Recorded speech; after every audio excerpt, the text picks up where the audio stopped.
Price Lord. இன்னைக்கான வசனம் 2 கொரிந்தியர் 12ஆம் அதிகாரம் அதன் 9ஆம் வசனம்.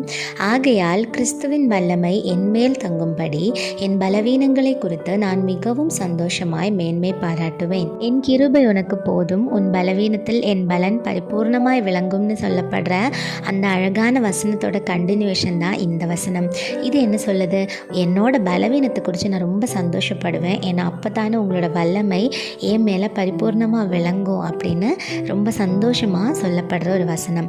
நம்மளோட வாழ்க்கையில் வரக்கூடிய சின்ன சின்ன பிரச்சனையிலேருந்து பெரிய பலவீனங்கள் வரைக்கும் நம்ம அதை நினச்சி சந்தோஷப்படணுமா? ஏன்னா நம்மளை வச்சு கர்த்தரோட வல்லமை வெளிப்பட போகுதுன்னா நமக்கு வரக்கூடிய பலவீனங்கள் எல்லாமே ஓகே, இட்ஸ் ஓகே அப்படின்னு நம்ம எடுத்துக்கணும். அப்போ இன்றைக்கி உங்களோட லைஃப்பில் நீங்கள் பட்டுட்ருக்கிற எல்லா கஷ்டங்களையும் ரொம்ப ஈஸியாக எடுத்துகிட்டு முன்னாடி போங்க. கர்த்தரோட வல்லமை உங்கள் மேலே வெளிப்பட்டுட்டே இருக்கட்டும். Praise the Lord. ஆமென்.